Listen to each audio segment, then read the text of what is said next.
mbokk yi asalaamaaleykum mbégteex bànneex la ñuy am àllarba bu jot di feggoog yéen su 21h jotee si seen télé bi di leeru jamono Walf TV si seen émission bi lee di Selebe Yoon nag ñu ci pencu lépp loo xamante ne dafa yemook actualité ay bés bi askan wi bëgg ñu leen ci gindi ci ponk yëpp moo tax saa su jot ñu ciy dalal ñoo xamante ne seen xam-xam day màcc jëm ca fànn boobu tey suñu plateau ñu ànd ci ak ki nga xamante ne moom moo di Alioune Fall bokk ci réseau des enseignants apéristes ak ki nga xamante ne moom moo di Ndeye Comba Koundoul bokk ci AJ/PADS lu ñu def lu dul bàyyi suñuy gan ñu nuyoo ba noppi ñu doog soobu ci waxtaan bi honneur aux dames Ndeye Comba ñu ngi lay nuyu. maa ngi lay fay donc maa ngi nuyu téléspectateur Walf yi nga xam ne ñoo nekk di ñu seetaan ñëpp di la nuyu. donc di nuyu sama co-débatteur Alioune di nuyu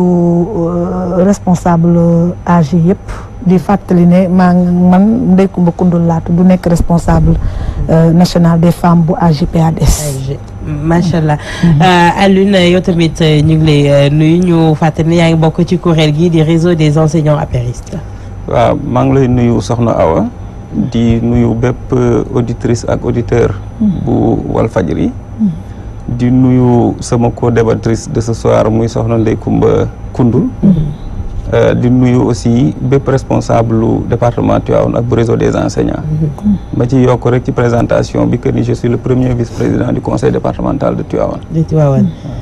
D'accord kon du ñu def lu dul soobu ci li nga xamante ne moo di waxtaan wi ponk bi ñuy njëkk yëkkati am nañ fi ab enseignant si plateau bi mu ngi aju ci wàllu njàngale mi nga xamante ne tey moom moo def une journaux yëpp gannaaw ba nga xamante ne tàmbali nañu li nga xamante ne moom moo di grève yi soobu nañu delloo nañu kon buum ca mboy ga te ñëpp jàppoon nañu ne atum ren gi dina doon at goo xamante ne bu am calme lay doon ci wàllu njàngameek njàngale mi mais tey ci ndorteel gi ñu gis syndicat yëpp taxaw tembe tey ji pour soobuwaat ci grève te c'est les mêmes revendications qui reviennent à l'une.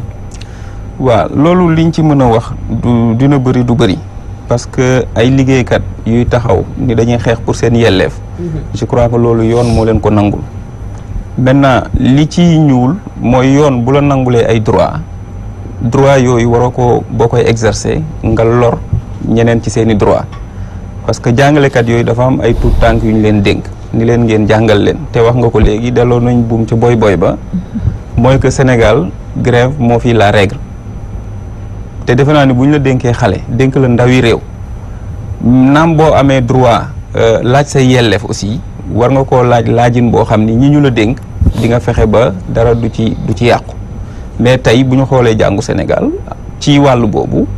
jàngalekat yi am nañ ci part de responsabilité bu mag ci niveau élèves yi nga xam ni dafa wàcc parce que élève mënoo ngay grève at mu ne ba at bi bëgg a jeex nga lever mot d'ordre ci conditions yi kenn xamul boo paree nga ni élève bi en 9 mois élève bu war a préparer examen sur 9 mois ci benn weer nga sëf ko li nga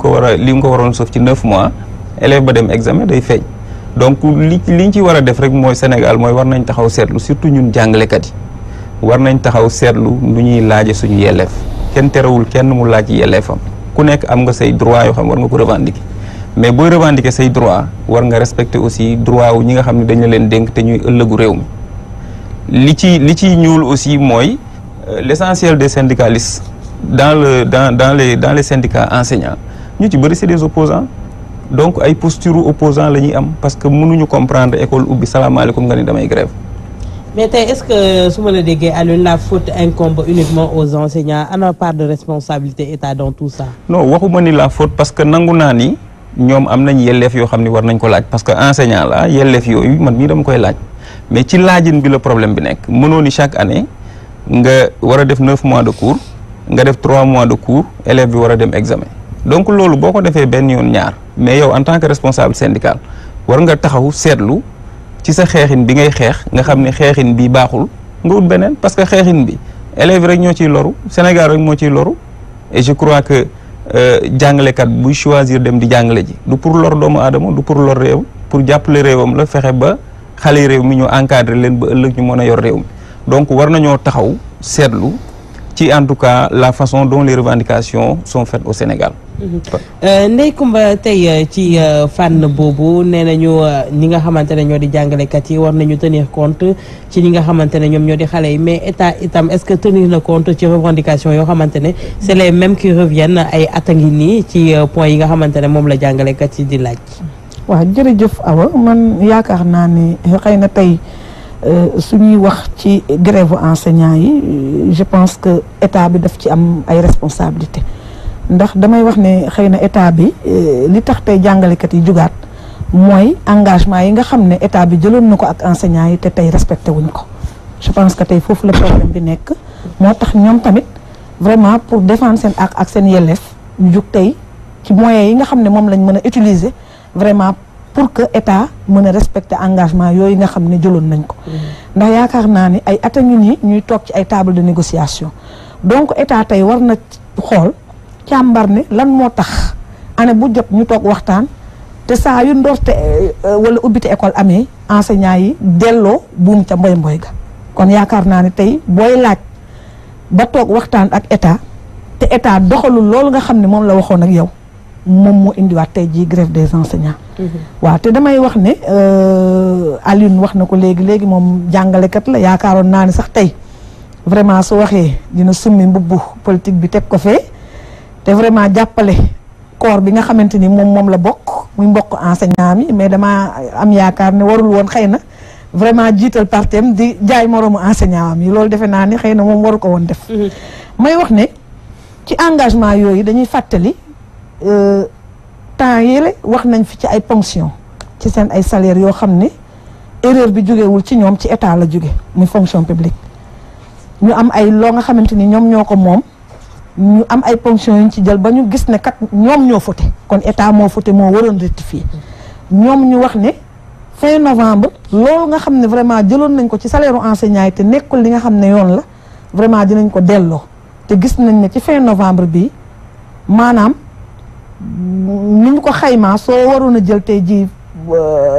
delloo enseignant bi ñaar fukki junni xëy na ci salaire am lu tolloog ñaar téeméeri dërëm nga jël delloo ko yaakaar naa ni loolu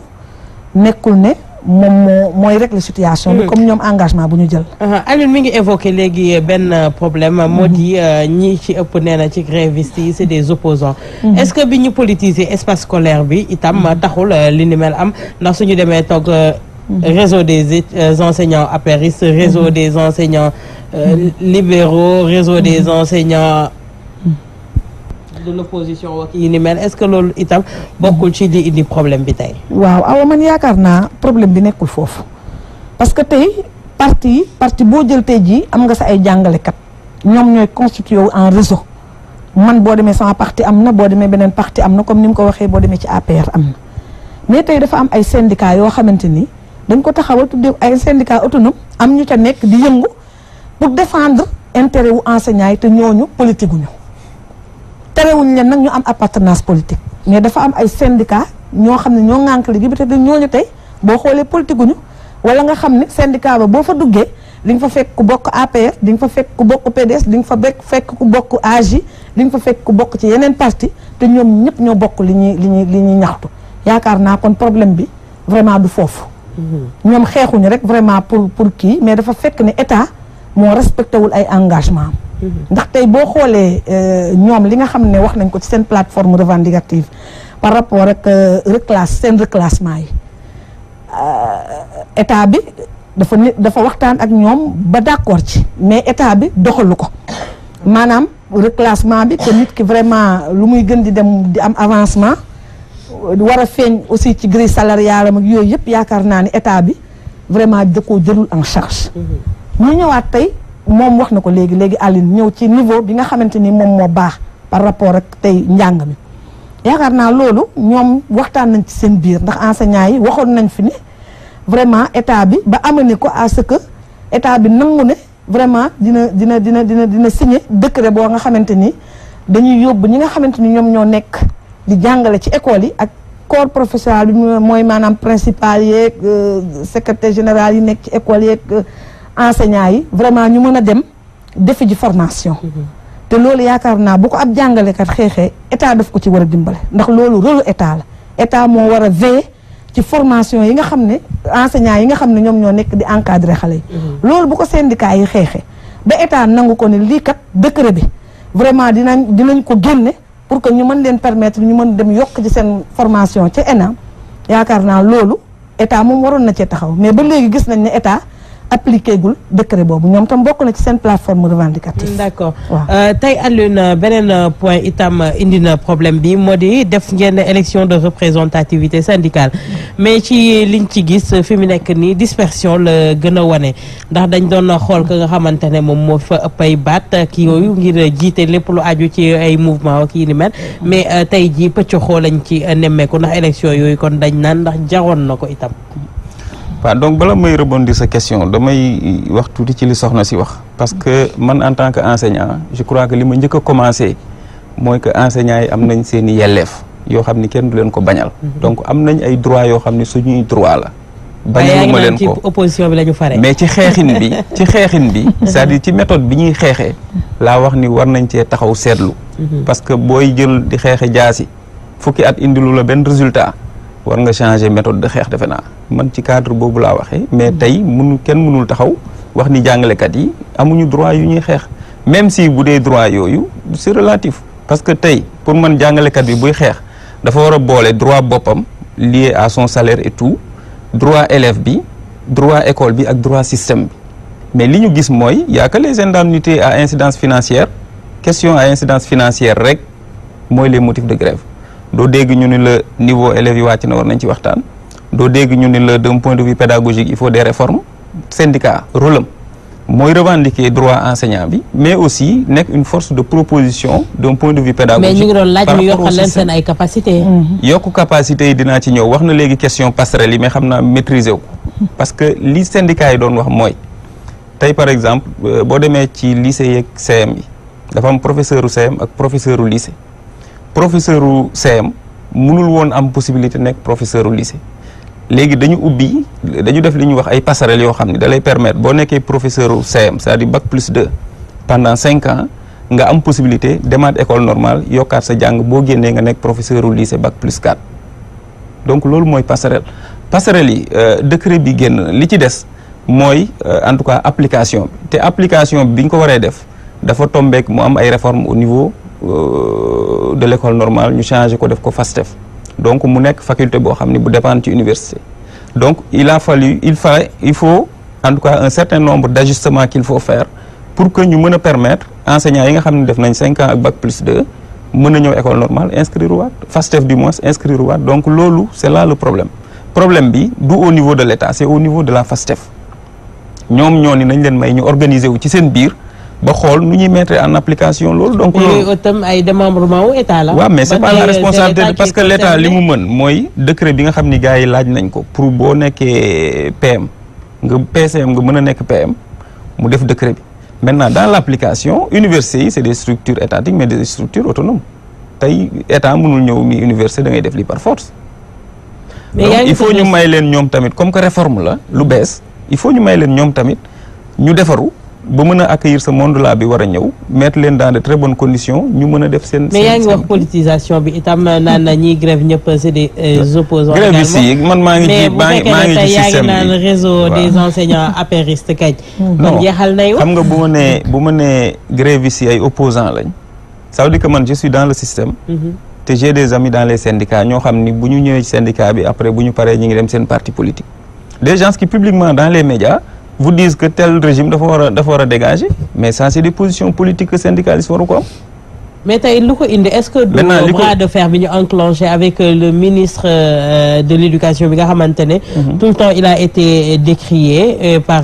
certains enseignants par les syndicalistes parce que justement il est en train de mettre le doigt là où ça fait mal pour régler les problèmes et quand on apporte des réformes de ce genre-là il y a toujours des réticences parce que nit de façon générale bu réforme yu mel noonu di am toujours les gens sont réticents mais les réformes yi muy def ci système enseignement aujourd'hui ñëpp nangu nañ ni au niveau de l'éducation am na ay avancées yu considérables à tout point de vue du point de vue de la construction des salles de classe de la création des lycées des CM etc.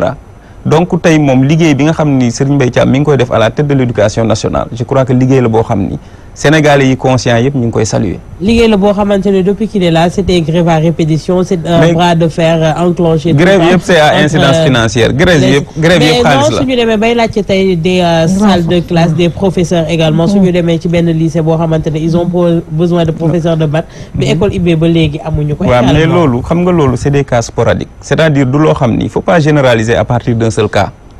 mën nga dem Tivaouane lycée ba manqué benn professeur de maths. Mais ça ne veut pas dire que dans tout le Sénégal amul lycée yi amuñu ay professeurs de maths donc malheureusement c'est ce qui se passe dañuy jël benn cas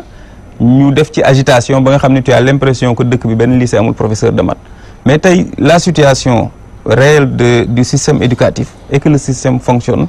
et fonctionne très bien mis à part les grèves des enseignants maintenant foofu li ma fiy wax mooy attirer sa attention sama mbokku jàngalekat yi pour que ni ñuy xeexe ñu xool ko parce que bu dul loolu affaire bi day dem ba day xam nga am na fi grève boo xam ne dañoo dem ba toute la population était contre les enseignants et pourtant les enseignants étaient dans leurs droits c'est pas parce qu'on est dans son droit qu'on doit piétiner les droits des autres parce que ki am sa doom yóbbu ko école pour mu jàng nga gis ni xale bi bu demee 8h 9h mu ñibbisi à la maison mais bu yàggee yow enseignant bi li muy kaas doo xool li muy kaas da ngay xool ni sa doom ñoo ngi koy sacrifier et c'est ce qui se passe et aujourd'hui ce qu'on doit faire mooy ñu taxaw xool les méthodes de lutte syndicale am na méthode yu bëri yu ñu mën a xeexe suñuy droit yoo xam ne du ñu léser les enfants et li ma la ciy yokkal mooy ñun jàngalekat yi yëpp suñu doom yaa ngi ci école privée yi parce que xam nañ ni jàngaleetuñu dans le public donc loolu il faut qu'on mette le doigt là où ça fait mal bu ñu ko defee ñu commencer par ñun suñu xoolaat suñu bopp je crois que bu ñu jàkkaarloog état dina am neneen nu muy demee. maa ngi doon wax ci élection de représentativité mais balaa nga ciy tontu damay poser la même question à Ndeye Comba pëcc xoo lañ nemmeeku syndicat bu jugal boppam kon lan moo taxoon ñu def syndicat élection de représentativité syndicale yooyu bu fekkee ne tey jii waxeewuñu ci benn kàddu wala ci benn baat. dispersion boobu ngay wax nit ñi nemmeeku nañ ko ci mais damay ñëwaat tuuti rek balaa may tontu ci question boobu ci li Aline wax.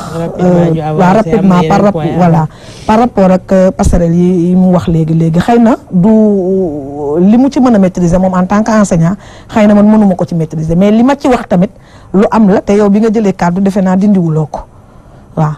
may wax ne rek par rapport ak élection pëccëxoo gi nga xam ne moom moo am tey ci biir kii bi ñu nemmeeku ko c'est vrai que loolu nit yi yàgg nañ wax que ni vraiment les hommes avertis yàgg nañu wax ne il faut que syndicats yi dem vers une assise quand même les assises vraiment de l'éducation sur beaucoup de secteurs ñu toog vraiment ñu mën a boole seen kàddu vraiment mu nekk benn ndax li nga xamante ni moom la ñuy ñafe di ko kaas ci seen àq ak yelleef ñu mën ci jot mais tey boo xoolee du côté boobu rek tey boo demee ci politique bi y a beaucoup de partis parce que xëy na ñenn ñi kenn ku ci nekk xëy nga yaakaar nga bu ma jaaree fii la gën a baaxee su ma taxawalee donc war nañoo daal ñoom fexe nu ñu booloowee toog ba nga xam ne li nga xam ne moom la ñuy saytu ay ati at mën a antu te loolu yaakaar naa assise rek moom moo ko mën a régler. yaakaaroon nañu ne Alioune ne élection de représentativité yooyu allait régler le problème mais tey jii est-ce que tey ñoom li leen ñor moom moo di des problèmes crypto personnels wala waxandoo ci benn kàddu goo xamante ne dina saafara tawat yi nga xamante ne ñoom tey ñu ngi koy jàmbat suñu gisee affaire yi nu mu demee ndax gis nañu léegi syndicat yi ca gën a ndaw sax tey jii ñoom ñëw porter li nga xamante ne moom moo di grève bi. donc loolu dafay dellusi ci li ma doon wax léegi rek. c'est-à-dire que les méthodes yi ñuy utiliser d'un point de vue syndical. il faut que ñu xoolaat ko. parce que mënuñu dem effectivement à des élections de représentativité qui se sont déroulées démocratiquement ñi jiitu ñi ci topp ci ba pare ki jël ndax ci ñëw taxaw tey ni damay jiite grève c'est-à-dire que c'est inadmissible et ça c'est irresponsable donc il faut que li may wax la rek ñun jàngalekat bu ñu nangoo ñu def élection représentativité dans le secteur. ba ñu ni tel ak tel syndicat ñoo représentatif je crois que yeneen syndicats yi ci des yëpp dañu war a ranger wu derrière ces syndicats là ñu def benn bloc pour mën a xeex intérêt enseignants yi mu sotti mais encore une fois li ma la wax la c'est-à-dire que logique yi tax gars yi di dem ci syndicats yi c'est pas des logiques yoo xam ni c'est purement fondé sur la défense des intérêts des enseignants c'est des postures que les gens cherchent parfois parce que ay situation yu kii la da ngay nekk syndicaliste ñu détaché la bu weer deewee ñu doo kii dagg ay cekof jox la nga kii am train de vie boo xam ni salaire u enseignant kuy enseignant xam nga ko syndicaliste yi seen train de vie salaire u enseignant mayoo ko donc loolu seen avantage yooyu duñ ko bàyyi et donc loolu day fragiliser le mouvement syndical surtout au niveau de l'enseignement donc il faut que nit ñi responsable et que l'État prenne ses responsabilités par rapport à ça État bu organisé ba syndicat yi ñoo génn syndicat yooyu lay négocier mais bu négocier ak ñoom nga gis koo xam ni peut-être sama compagnie gi amul ñaari enseignant derrière lui dem ci rajo yi gauche droite wax def agitation ba nga yaakaar ni dëkk baa ngi tàkk et que loolu c'est l'homme sénégalais surtout les enseignants du Sénégal ñoom ñoo war a bañ nangu gars yi di leen foowe ñi nga xam ne ñi ngi à la base ñoo war a bañ gars yi di leen foowe parce que mënoo nekk à la base di jàngale de 8h à midi 15h 18h ba pare waa ji nekk ca kaw jàngalewul il t'utilise comme de la monnaie d'échange nekk ci situation yu bien yow nga nekk di rey sa bopp fee boo grévé ba kii mu lever mot d'ordre dans des situations yu kenn xamul donc il faut que enseignants yi aussi li madame wax léegi c'est pas les assises de l'enseignement de l'éducation mais ñu def les assises du mouvement syndical au niveau de l'enseignement donc loolu mënul ñàkk bu ñu bëggee bu ñu jàkkaarloog état mu respecté ñu bu ñu bëggee bu ñu amee revendication bu ñu ko porté mu doon benn xeex boo xam ni dañ koy xeex mu jeex ñu jàll ci leen dem jàngale ji donc il faut que ñu booloo. tey ci point boobu li nga xamante ne moom moo di grévistes yi lu ñu wax nee na ñu fi mu nekk nii comme que ki nga xamante ne moo leen njaboote di le ministre Serigne Mbaye Thiam chaque jour du leen fullaal la ñu wax. exclure ñu bi pas de durcir le ton. maanaam dem ba nga xamante ne année blanche la ñuy wax te ñu ngi ci ndorteelu at bi rek. est-ce que loolu du inquiétude du appeuré ñi nga xamante ne ñoom ñoo di parents yi également et est-ce que loolu lan lañ mën a jural tey ji waaw loolu mooy li ma wax sànq rek dina inquiéter parents yi ndax tey ku sañoon sa doom bu xëyee mën a dem jàngi ndax bu tardement amee dina métti ci élève bi dina métti tam ci parent bi mais damay wax ne rek dëgg la ñooñu nga xam ne xëy na dañuy wax ne ñoom seen amuñu syndicat bu représentatif il faut relativiser ndax relativiser bi mooy mënoo ne kii vraiment amul benn représentation au niveau national te tey bu wootee grève nit ñi wuy si ko donc problème bi man je pense que xëy na feneen la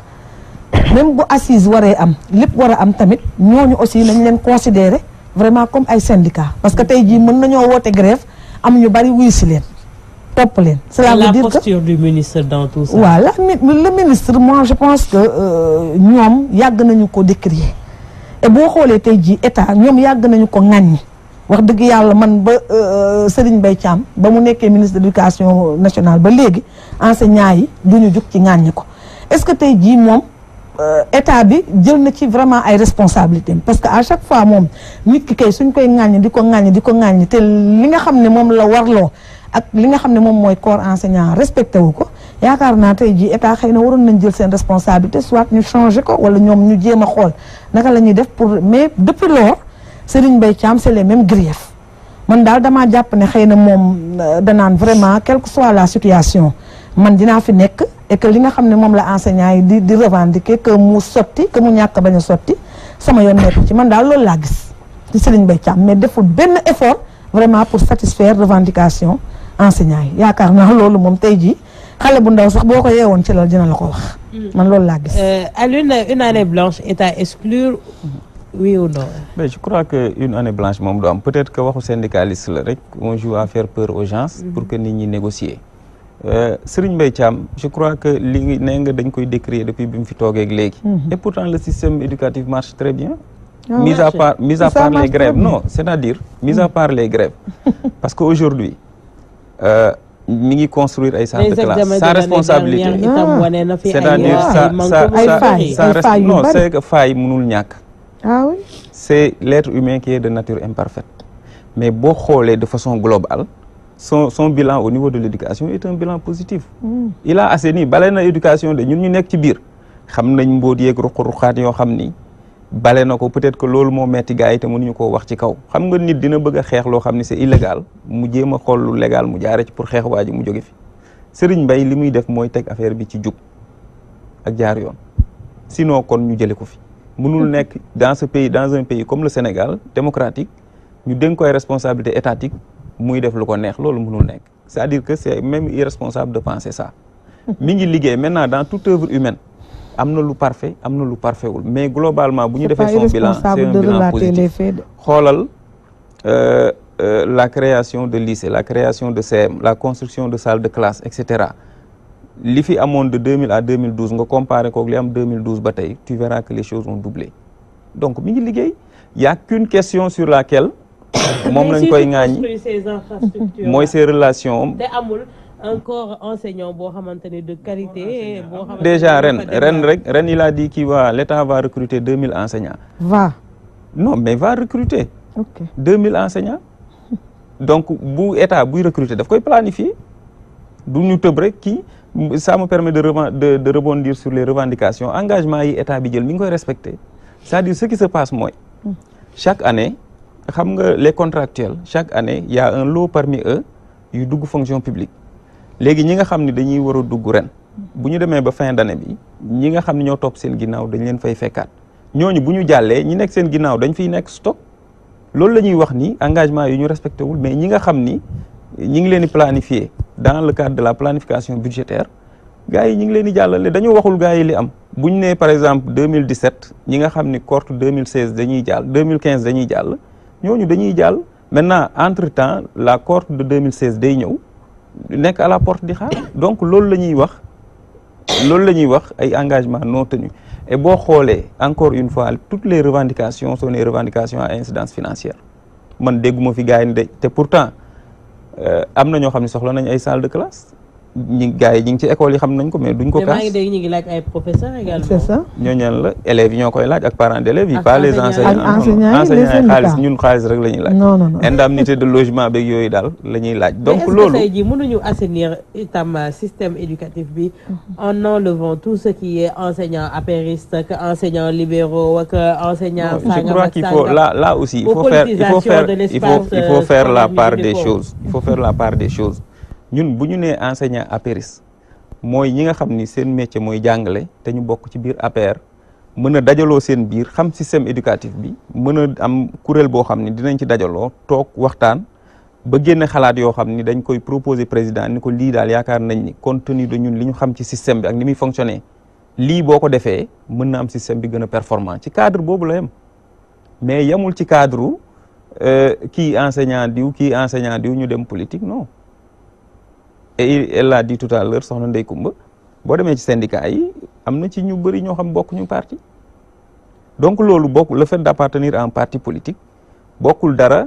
ak le fait que nga nekk enseignant. non xam nga fësal ko bi itam indi na li nga xamante ne moom moo di xëccoo bi nga xamante ne tey jii am na au niveau même ci syndicat enseignants yi ci grève yeeg yi ni mel ndax yaa ngi toog sànq naan ñiy grève ñëpp ay opposants lañ. non c'est des opposants c'est des opposants yi rek ñooy grève te tey soxna si am na lu mu wax nee na xaw ma syndicat yu ndaw yi mais boo demee élection de représentativité jàngalekat yi. ni la yow wóoluwuñu yow yaa ko njëkk a wax yow yaa njëkk a wax ne am na ñoo xam ne ils ne sont pas représentatifs. waaw j'ai dit que ils sont pas représentatifs. parce que dafa am élection yu fi jaar xam nga élection la ñuy natt représentativité. dañoo dem élection. ñoom amuñu 1% mais ñooñu mënuñu wax ni ils sont représentatifs. maintenant grève Sénégal dafa neex.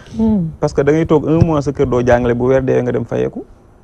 looloo tax boo grévé ñi taayal mel ni man boo nee grève ñoom xamuñu sax syndicat buy grève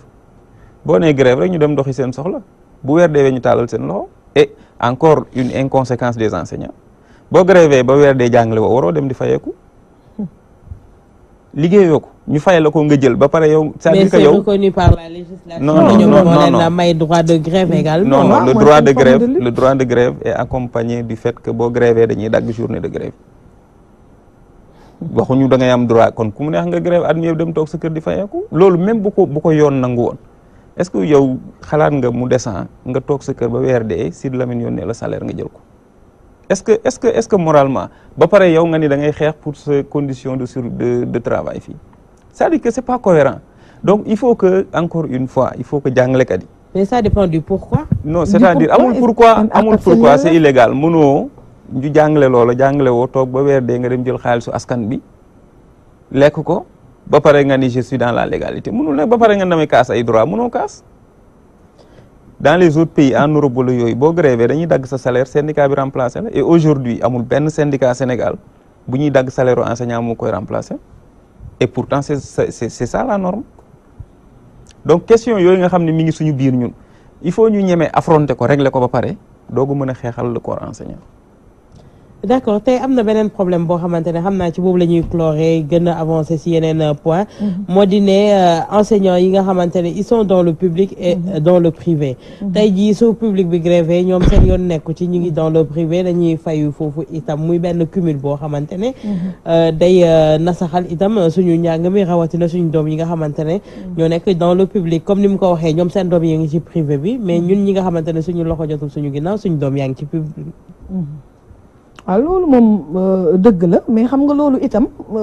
beneen affaire la mënuloo ko bañal nit ki ndax tey jii enseignant bi am na ay waxtu yoo xam ne warloo na ko ak public bi nga xam ne fa la nekk ñu ko ciy fay yaakaar naa enseignant bi muy ak képp ku mu mën di doon boo liggéeyee li nga xam ne moom nga warloo ak état ba pare soo demee ba ñibbi sa kër nag beneen liggéey boo mën di def ñu fay la ko loolu defe naa ne nit ki lay engagé et que mënuñu ci sori. fii li nga xam ne moom mooy responsabilité bi mooy état moom moo war a def de sorte que askan wi nga xamante nii ñi ci ëpp ñi ngi ci école publique ba di jàng mu réunir les conditions ba ñooñu seen njàng dara bañ caa manqué mooy renforcer capacité ñi nga xam ne ñoom ñooy jàngal xale yi li nga xam ne état moom la warloo ak jàngalekat bi mu matal ko ba nga xam ne vraiment retard du am ci côté boobu waaye enseignant bi moom bu jàngalee bu joxee état li mu warloog moom ba pare bu génnee ba dem këram nag foofa la mais fonctionnaire loolu daf ko tënk. c'est interdit par la loi. waaw mais xam nga. c'est illégal c'est une situation illégale. waaw mais on laisse perdurer. fonctionnaire xam nga dafa am lu ko tënk amul droit boobu tey jii mais loolu nemmeeku dañ ko et ça date pas d'aujourd'hui également. ça date pas d'aujourd'hui ñun dañu judd fekk situation boobu daal. mooy li ma la wax c'est-à-dire que loolu syndicats yi ñoo ko waroon a régler. parce que tey yow boo xamee ni kii nga xam dafa syndiqué ci yow mi ngi def loo xam c'est illégal yow yaa ko war a woon ni ko sa waay li ngay def kat c'est pas légal xam nga bu ñu commencé woon foofu li ma wax laver le linge sale en famille suñuy problème ñu régler ko suñu biir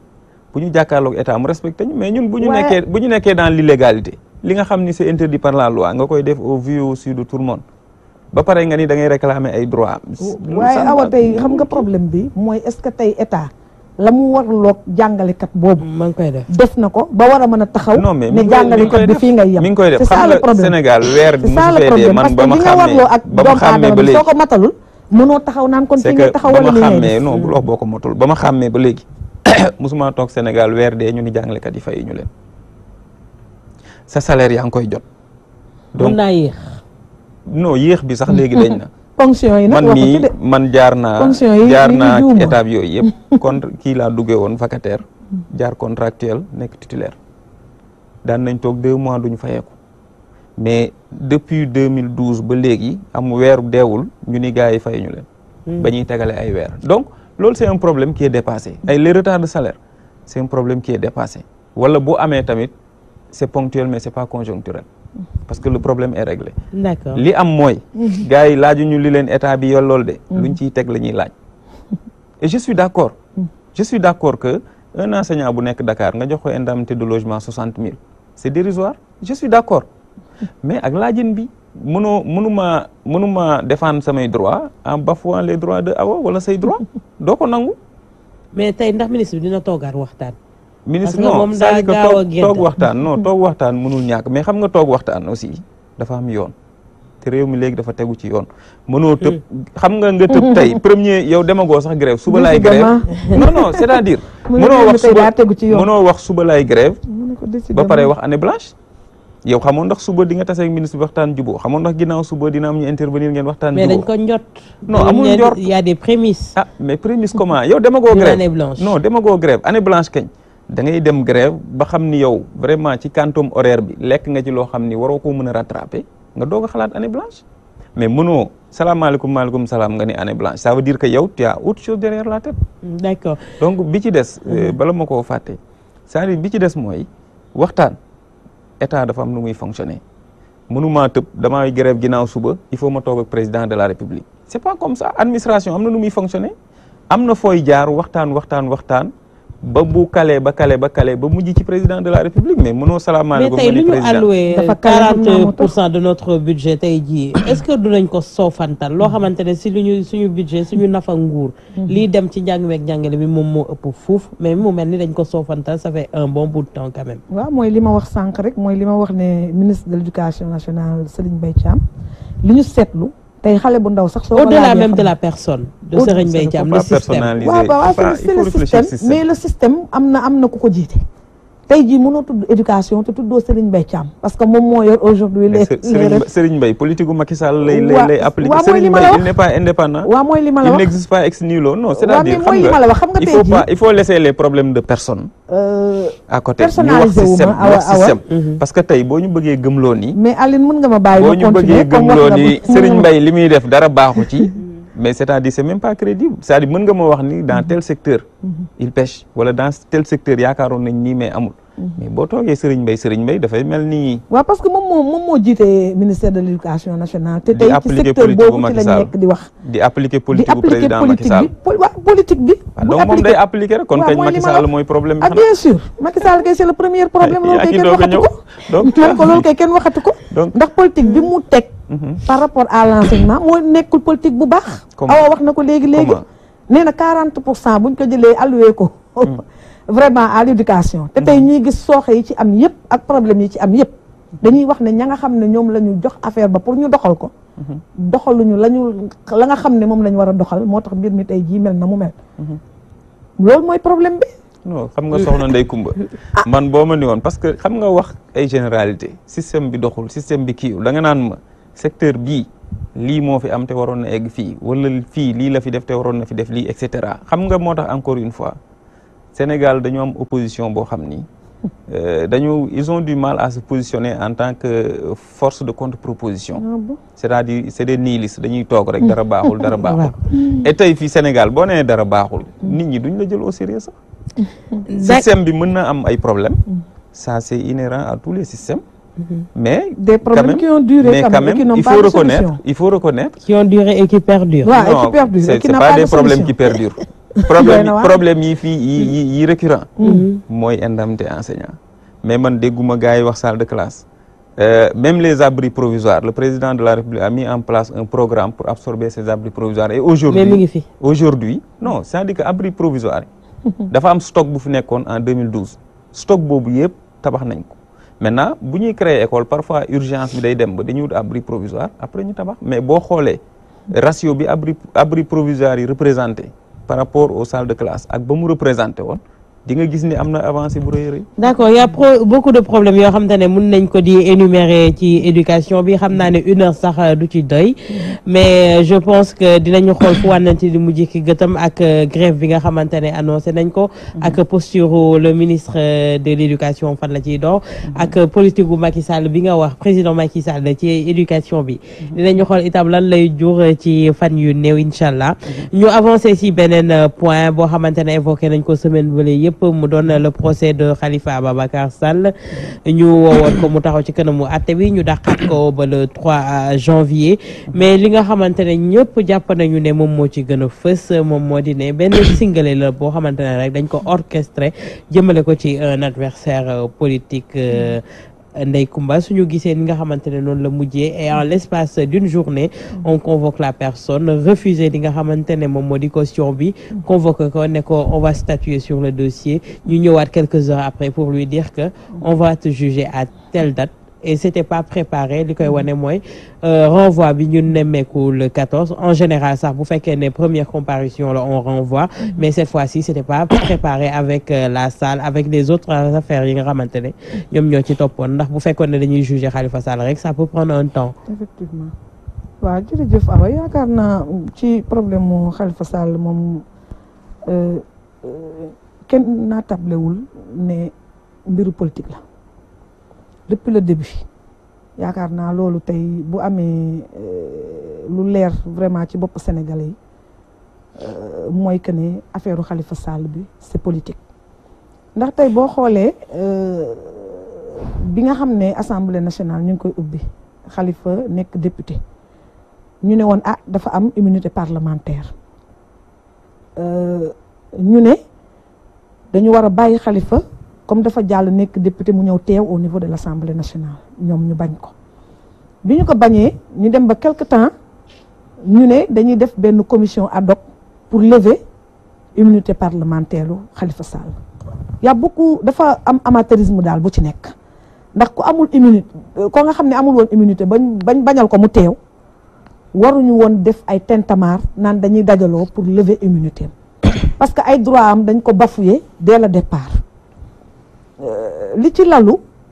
politique daf ko ëmb parce que ñoom wax nañ ko depuis le début am na ñoo xamante ni ñoo nekk ak Khalifa Sall nekk ak le maire de Dakar wax ay gise maanaam yoo xam ne gise nañ ko ak le président de la République Macky Sall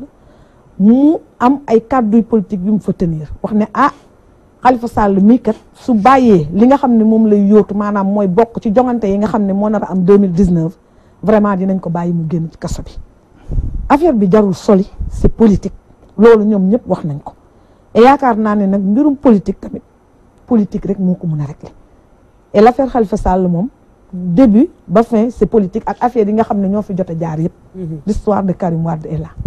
c'est politique. dinañ ñëwaat ci point boobu Alioune tey jii est-ce que mélangé wuñu les pédales suñu gisee ne y a 2 recours yoo xamante ne ñu ngi toogoon di xaar conseil constitutionnel kenn vidé gu ko mu yóbbu caution nee nañ caution lañ doon xaar mu ñëw ñu gàntal ko si espace su 24 heures ñu enrôler li nga xamante ne moom moo di dossier boobu yóbbu ko correctionnel pour juger ko le 14 et ça a coûté ce que ça a coûté mooy ñu renvoyer procès bi au 3 janvier en audience spéciale. waaw c'est que man li may wax ci loolu mooy d'abord problème mu caution problème mu Khalifa Sall d'abord je crois que bu ñu nee problème politique la man daf may jaaxal. lu tax. parce que bu dee politique sa adversaire politique da nga leen di créer problème politique yóbbu leen kaso kon pourquoi defuñu ko ci yeneen adversaires yi nekk maire Idrissa Seck mooy maire u Thiès mooy président conseil départemental nekkoon na maire u Thiès est-ce que dégg ngeen ñu tudd ko. non may ma rek ma ñëw ñun ragaluñu kenn gaa yëpp dañ leen tànt ba biir yi weex ñu dóor ci suuf ñun ragaluñu kenn nu mu tuddati Cheikh Bamba Dièye nekkoon na maire fële mi ngi opposition est-ce que wax nañ ko dara Khalifa est-ce que dañoo ñëw rek ni ko Khalifa da ngaa bëgg a nekk président dañ lay tëj ba mu demee tribunal lan lañ ko wax y a eu un rapport ci ay fonds moom ci boppam mu nangu parce que man mairie ak fonds politique vraiment man musuma ko dégg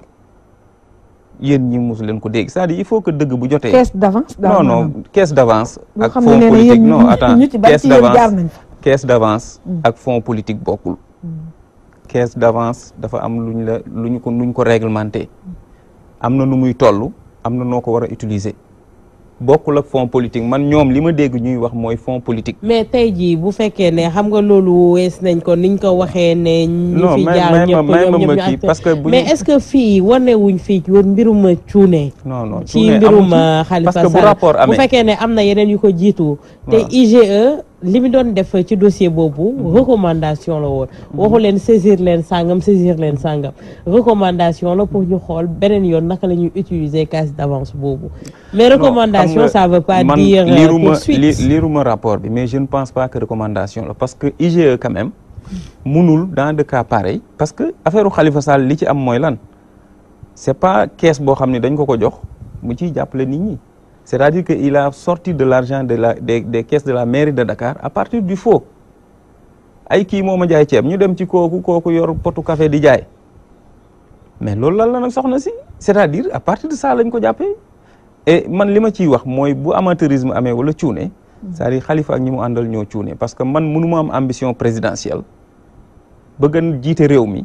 ba pare di def yooyu. même bu ma fekkee c'est-à-dire même bu ma fekkee ñu koy def man bu ma bëggee nekk président ma jël maire bu toll ni maire Dakar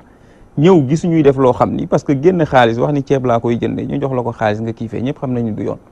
mais bu ma bëggee nekk président fa laa ko naan ñu ko du ma ko def wala mu yeneen procédé. mais tey jii procès Khalifa Sall bi itam pas nguur gi sax du nguur gi. mais procès Khalifa Sall itam li muy wane yaa ngi naan la justice li muy wane mooy li ñu yàgg di casse l'indépendance de la justice la séparation des pouvoirs tey jii c'est flagrant que ne y a pas eu séparation. si y a une séparation des pouvoirs et la justice est cohérente parce que Khalifa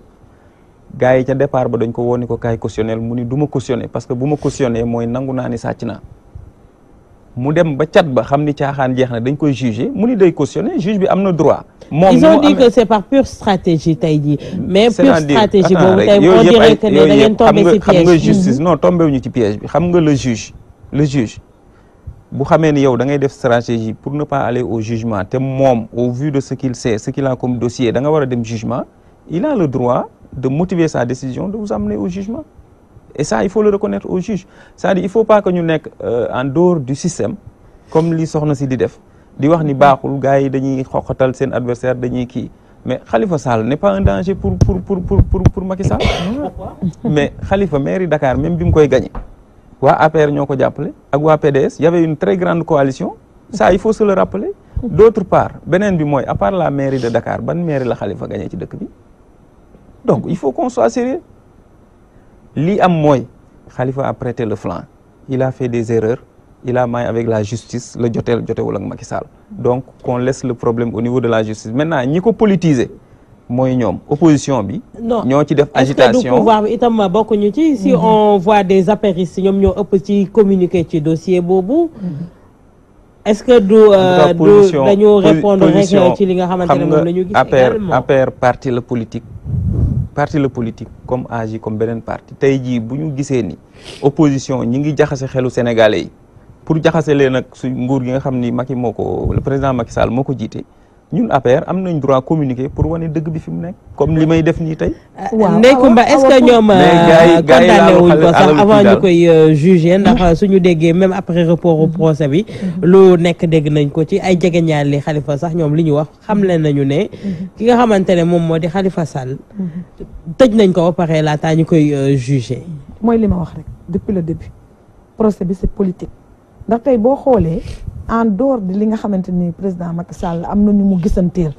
wax leen ne Khalifa na renoncé te loolu président MackyAll weddiwu ko. loolu mën nga ko attester. ñoom ñoo ko wax télévision lañu nekk de. télévision la ñu nekk. waaw ñoom ñoo taxaw fii wax ko. te président de la république weddiwu ko. ñoom ñi ànd Khalifa Sall. mais président vous pensez que am na jotu ko wax mu weddi la. Aline may ma terminer comme wax nga ba pare. maintenant par rapport ak loolu noonu. gis nañ fi benn kilifa taxaw daat ne Khalifa de moo ko def ndax waxoon naa ko ne bu mu voté non ci référendum bi donc Khalifa mooy li ma wax rek tëj nañ ko balaay lii lépp liñ ci def yi yëpp ay amateurisme la ñuy def mais tëj nañ ko bu yàgg mooy li ma wax rek sànq amul immunité bàyyiwuñ ko mu jouir de l'immunité parlementaire ñëwaat bëgg a am fu ñu jaare xam nañ ne ils ont eu tort ñu ne vraiment dañuy def benn comité pour parallélisme des formes pour lever immunité man daal je pense que c'est politique et loolu condamné nañ ko daal bu yàgg. est-ce que le verdict n'est pas déjà donné. moom kay ñoom de xam nañ ko. ñoom parce que tey am na ñu nekk ci ñoom. am na ñu nekk ci ñoom di wax année yi nga xam ne moom la Khalifa di risqué. ñoom ñu nekk ci ñoom génn joxe année. comme kan man de dégguma ko fenn ci presse bi. ci presse bi man li ma ci mën a wax li ma ci mën a wax. ci presse bi am na ku ci génn daat ne Khalifa risque 5 ans. waaw sànq li ngay te ci ñoom la bokk. li ngay wax fii sànq ba léegi. donc foofu bu indépendance de la justice amoon yaakaar naa xëy na kon ñoom dinañ ci maandu bàyyi justice def liggéeyam. li ngay wax fii mais indépendance de la justice moom ba Macky Sall ñëwee ba léegi kenn mënatu fi toog di wax indépendance de la justice. ma ni li ngay wax sànq lépp da nga naan waa kër Khalifa yi nee nañ waa kër Khalifa yi nee nañ ñoom ñoo xam fan la ñu waxee nii président nee na bu kiyee mu bàyyi ko man dégguma ko ci télévision dégguma ko fenn dégguma benn journaliste aussi wax ko wala mu bind ko di ci non mais buñ ku ñu jugé wul mënuñu la gracier mënoo un dossier qui est en instance par rapport à quelqu'un nga ni da ngay gracier ko mais le problème Alioune est-ce que du lu tax li tax loolu lënt xelu askan wi tey jii moo di ne y a des dossiers qui ont précédé le dossier de Khalifa Sall et on a fait fi de ces dossiers là pour s'appesantir sur le dossier de Khalifa. Comme ban. bëri na. Comme ban bëri na parce que IGE bi muy saytu. dossier poste ci la bokkoon dossier coude ci la bokkoon. dossier coude bu poste lan la ci IGE ñoom ñoo ci jiitu woon lan la ci IGE wax. c'est-à-dire il faut xam nga lu mooy li may wax. c'est les mêmes griefs. non mooy li may wax c'est-à-dire bu ñu toog rek di wax rapport mën na am alors que rapport bi du incriminer la personne. rapport mën na am alors que c'est pas la même chose que ce que Khalifa a fait tey moi je suis peiné de voir quelqu'un de la dimension de Khalifa Sall mu nekk kaso parce que borom kër la am na lu mu tekki ci réew mi donc kaso kenn yéene ko benn doomu aadama bu ma sañoon tey instant bi ñu génne ko mais nag réew boo amee problème ak justice ba mais dañ koy régler ba justice bi wax ni yow parce que ba léegi nii kenn waxul yéenay wax mais le truc est en justice waxaguñu tëj nañ ko waxaguñu duñ ko tëj. am na ku bokk ci yéen. non loolu yéen a koy wax yow yaa ko non yow yaa ko wax kooku bu ko waxee responsabilité bi moom la engagé mais le juge mooy tëj juge bi bu nee tëj na ko ñu xam ni tëj na ko président buy gracier mu gracier mais mënul gracier ku ñu tëjagul bu juge bi nee tëju ko ñu bàyyi ko mu ñibbi këram continuer ay activité léegi nag li mën a am mooy il faut que ñu reconnaître que askan bi seen xel jaxasoowul de parce que xam nañ li xew mënoo wax ni xaalis bi ceeb laa ko jëndee indi ay facture ak yëpp ñu dem ci ki nga ni moo defar facture yi mu ni man café laay jaay. mais déroulé bi moo tey seen xel bu fekkee ne même ci rapport bi loolu la ñu wax. déroulé bi moo peut-être que am na ay coïncidence peut-être que am na ay coïncidence émission wu exécutif bi dans le judiciaire am na ay coïncidence xam nga tey je reconnais que par rapport à ce qui se passe au niveau du parti socialiste am na ay coïncidence yoo xam ni bu sa xel gàttee mën nga xalaat ni am na mais du lu kii Idrissa Seck ma nga ne maire la géré mi ngi yor conseil départemental. Idrissa Seck moom ñemewu leen ko nag yow tamit. bañaa ñeme kooku luñ ko def kooku luñ ko def. Idrissa kooku ñu tànn ko ba biir bi weex 2012. du wax ba ngeen tontu daal ñemewu leen ko. non c'est que ñun duñu nekk di tontu nii rek à tout bout de champ. Macky Sall marque de fabrique am mooy tey ak dal du tontu day liggéey du wax. loolu moom ñëpp reconnaître nañ ko. mais tey Ndeye Comba liñ doon xaar itam ci combat Khalifa bi mooy ñu gis kujjeeg politique bi ñu am beneenub taxawaay génne beneenub arñe mais li ñu nemmeeku moo di ne ñi ci gën a fës daal moom mooy ay jege ñaaleem. waaw booy xool nag kujje politique gi ba affaire Khalifa bi amee ba léegi quand même opposition bi toogul mi ngi ci jàpp.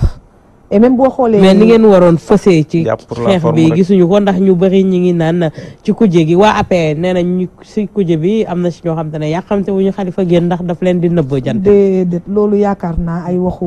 waa APR la mais du waxu opposition ndax ku xool tey ji opposition nañu taxawee vraiment au niveau de l'Assemblée nationale jàppale Khalifa xam ne tey jii combat wu Khalifa mais sur le terrain tey jii waaw moom maa ngi ñëw noonu combat wu Khalifa ni ñu jàppale woon Karim Wade ak ni ñu jàppale bokkul de ni ngeen jàppale woon Macky tamit waaw moom laa bàyyi waaw moom laay wax ma ne combat wu Khalifa combat wu opposition bi yëpp la te yaakaar naa ne opposition bi ñi ngi pare ay affaire yàggatul buñ ci yegsee di ngeen xam ne combat wu Khalifa combat wu opposition bi yëpp la ndax yaakaar naa Khalifa keroog ba ñu ko tëjee keroog ba ñu ko jëlee yóbbu ko balaa même ñi nga xam ne ñoom ñooy ay jegeñaaleem di génn keroog manifestation ba nu njëkk a organiser place de l'Obélisque keroog boo demee ay jegeñaale Khalifa ña fa teewoon ci opposition bi ñu leen ëpp fuuf ak Pastef vraiment buñ ci wane. xëy na nag nekkoon nañ ci ay élections jóge nañ ci élections yi opposition bi vraiment ñu ngi gisee di waxtaan yaakaar naa ne daal dans les jours à venir dinañ gis vraiment taxawaayu opposition bi di wane ne Khalifa. génnewuñ ko ci opposition bi la bokk te lépp loo xamante ni xeex la bu opposition bi war a def incha allahu rabbi dana ko def. seetaanuñ ko benn yoon. tey dañoo gis PS xar ñaar ngeen di jàppale benn pàcc ci PS bi. non ñun jàppale wuñu benn pàcc. ok parti socialiste. parti socialiste Ousmane Tanor Dieng ak parti socialiste des valeurs defal ndànk rek parti socialiste la ñu amal alliance. parti socialiste Ousmane Tanor Dieng moo koy jiite le président Ousmane Tanor Dieng c'est-à-dire il faut être légaliste dañoo dem congrès ñu fal ko secrétaire général ba Macky Sall di dem élection Ousmane Tanor Dieng la waxal ci deuxième tour bi donc parti socialiste am na kilifa am na kii maintenant les contradictions qu'il y a à l'intérieur des partis warul tax ñu ni parti bi xar na wala bee xar na biir APR ñëpp bokkuñu lu ñuy xalaat biir PDS ñëpp bokkuñu lu ñuy xalaat les contradictions à l'intérieur des partis c'est normal dans la vie des partis mais ñun non sot amu ci ñun PS la ñu kiyal tey jii bu ñu demoon congrès parti socialiste def congrès renouvelé de façon orthodoxe ñu ni keneen mooy secrétaire général keneen kooku mooy doon suñu interlocuteur et je crois que c'est ça qui est orthodoxe. tey jii est-ce que idéologie amatina suñu gisee un libéral qui porte le combat d'un socialiste en ce moment tey nit ñi dañuy jaxasoo. ndax suñu gisee parti socialiste am parti socialiste des valeurs am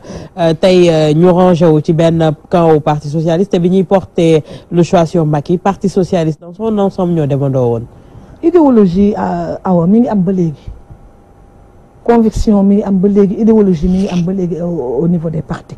maintenant xam nga tey boo xoolee boo jëlee langue politique gi maanaam dañu ñëw ba ay jëmmi jamono nga gis bu njëkk parti dañ daan demal seen bopp mais tey da ngay xool coalition yi da ngay gis fii ay kii libéral la kii socialiste la kii centriste la ñu booloo vraiment nekk benn pour benn xeex loolu exclurul benn yoon. mais su jeexee jeex na mais gunge bi jëm fan. waaw mais non attends xam nga loo gis dafa am période booba li nga xam ne moom moo leen lëkkale ngeen ànd di ko xeex. fekk loola jeexut da ngeen di ànd. et yaakaar naa ni tey problème bi nekkul ni kii socialiste la kii libéral la kii truc la mënuñu ànd non non non loolu gisuma ci benn problème nit ki mën nga garder sa identité mais terewul. mais tey jii suñu xoolee li xew diggante Macky Sall ak Ousmane Tanor Dieng bi ñuy xeex pour jëlee fi woon Abdoulaye Wade la xeex nañu ba Abdoulaye Wade jóge fi Macky Sall installé wu xanaa gunge bi nag war naa yem ci buntu néeg ba waaye gunge ko ba tëral nit ki ci kaw la la. waaw mooy li ma la wax xam nga ñoom dañoo gagner ensemble ils peuvent gouverner ensemble. loolu gisuma ci benn inconvénient su fekkee ki nga xamante ni moom moo jiite mbir mi jiite réew mi di Macky Sall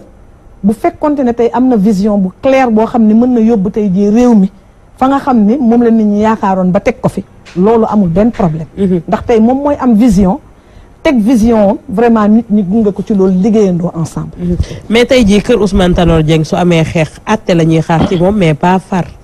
waaw mais xam nga tey boo xoolee mooy li ma la wax rek xam nga tey Ousmane Tanor Dieng ci boppam pour ses intérêts personnels déggatoo sax mu wax waxu Khalifa Sall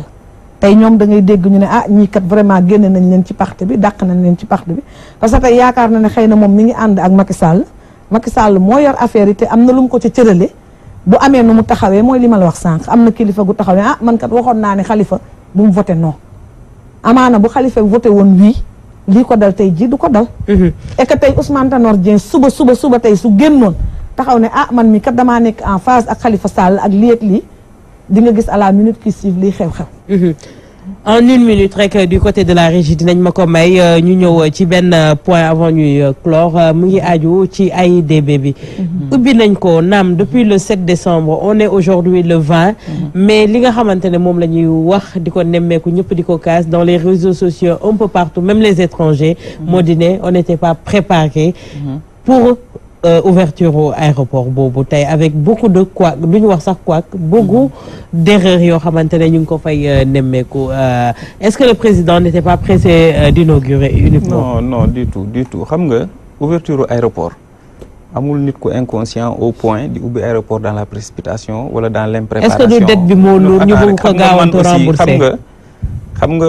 parfois aussi presse bi je crois que war nañoo xool surtout réseaux sociaux yi non. man dama dégg ci rajo non c'est-à-dire jël aéroport bi man dama dégg la presse n'a rien fait ce qui se passe defal ndànk rek man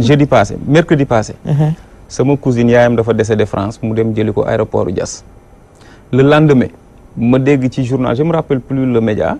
ñu ne aéroport Diass néew mënu fa kenn mënu indi sa néew xaw ma ñan seen néew yaa ngi étranger mënuñu leen a indi te man la veille sama néew umpaañ indi nañ ko foofu la jaar donc c'est-à-dire il faut que sénégalais yi ñu def ndànk les vidéos yi ñuy def ci Facebook yeeg yooyu il faut que ñu prudent ci maintenant qu'il y ait des couacs loolu mënuñu ko bañ. est-ce que loolu couac la sax. non c'est des couacs parce que c'est c'est normal parce que loo xam ne da nga koy doog a ubbi mais mën nga toog ci sa xalaat